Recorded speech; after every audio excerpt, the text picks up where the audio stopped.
नमस्कार मंडळी मित्रांनो, महाराष्ट्र शासन यांच्या मार्फत एकात्मिक बाल विकास सेवा योजना आयुक्तालय यांच्या मार्फत अंगणवाडी का सेविका मुख्य सेविका ह्या पदाची एक नवीन जाहिरात प्रसिद्ध करण्यात आली आहे। त्यासाठी मित्रांनो या व्हिडिओमध्ये आपण संपूर्ण जाहिरात आहे त्याची माहिती घेणार आहोत।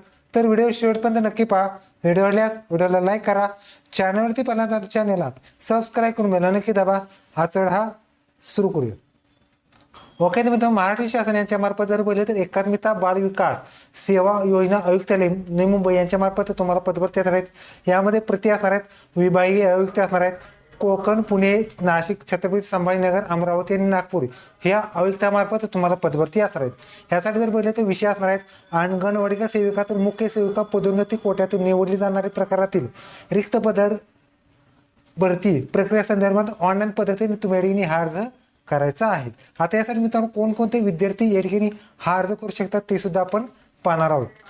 यामध्ये जर बोलले तर उपरोक्त विषयास अनुसरून करण्यात येते की एकात्मिक बाल विकास सेवा योजना आयुक्तालय यांच्या मार्फत अंतर्गत सेविका ते मुख्य सेविका पदोन्नती कोट्यातील निवडीने या प्रकारातील जवळपास 272 व इतर परीक्षेस निकालामागे रिक्त होणाऱ्या पदांची संदर्भीय ऑनलाईन पद्धतीने तुम्ही अर्ज करायचा आहे। यामध्ये जर बोलले तर महिला व बाल विकास विभाग यांच्या अधिसूचना दिनांक 4/6/2021 व दिनांक 8/5/2023च्या अनुषंगाने पात्र असणाऱ्या उमेदवारांसाठी या ठिकाणी अर्ज करायचा आहे।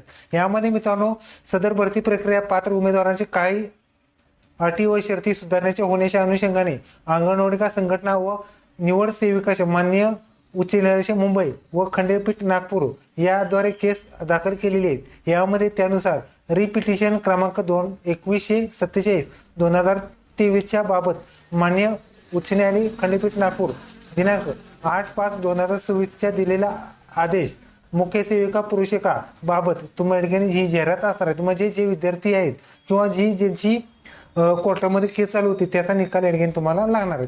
त्याच अनुषंगाने त्याच वर्षात 50 वर्षापेक्षा जास्त नसलेल्या ज्या अंगणवाडी सेविका आहेत अशासाठी तुम्हाला 1 जानेवारी 2025 अर्ज भरण्यासाठी तुम्हाला एवढे वयोमर्यादा असणार आहेत। यासाठी मुख्य पात्रता जर बोलले तर तुम्हाला मुख्य पात्रता असणार आहे ज्या विभागीय परीक्षेचे आयोजन करणे प्रस्थापित करणे 1 जानेवारी रोजी सलग 10 वर्षे ज्यांचे विणखंड सेवा पूर्ण झाले असे विद्यार्थी या ठिकाणी अर्ज करू शकतात। त्याचबरोबर 1/1/25 या 50 वर्षापर्यंत तुमचं वय नसावं। त्याचबरोबर संविधानिक विद्यापीठाची कोणत्याही शाखेची पदवी असेल तुम्ही अर्ज करू शकतात। मुख्य सेविका पुरुष सेविका रुजू झाल्यानंतर दिनांकास 2 वर्षाकात म्हणजे 2 वर्षामध्ये तुम्हाला जो MA आहे तो सुद्धा तुम्हाला पूर्ण करून द्यायचा आहे। त्याचबरोबर मराठी भाषा सुद्धा उत्तीर्ण होणे आवश्यक राहणार आहे। तसेच हिंदी भाषा 3 वर्षाच्या आत सुद्धा तुम्हाला उत्तीर्ण होणे आवश्यक राहणार। त्यासाठी मित्रांनो ही पदभरती आहे। त्यासाठी मित्रांनो तुम्हाला हा फॉर्म ऑनलाईन स्वरूपाचा फॉर्म आहे। ऑनलाईन फॉर्म जर भरला तर तुम्हाला TCS मार्फत तुम्हाला फॉर्म आहे। फॉर्म कशा पद्धतीने भरला जातो याचा व्हिडिओ आपण ऑलरेडी यूट्यूब चॅनलवरती पाठवला आहे। तो व्हिडिओ सुद्धा तुम्ही नक्की पहा। यासाठी मित्रांनो 7/8/2024 पासून ते 21/8/2024 पर्यंत तुम्ही ठिकाणी TCS मार्फत तुम्हाला हा फॉर्म ऑनलाईन स्वरूपाचा फॉर्म भरायचा आहे। फक्त ऑनलाईन स्वरूपाचा फॉर्म भरून तुम्हाला ठिकाणी संपूर्ण माहिती म्हणजे तुम्हाला एक तर एज्युकेशन लागणार आहे, 10 वर्ष सर्व्हिस लागणार आहेत आणि 50 वर्ष वयाच्या आत तुम्ही हा अर्ज करू शकता। ओके, तर तुम्ही आता तुम्हाला अंगणवाडी सेविकांची यांच्या मार्फत एक नवी जाहिरात व्हिडिओ लाईक करा, शेअर करा, कमेंट करा। धन्यवाद। जय हिंद, जय महाराष्ट्र।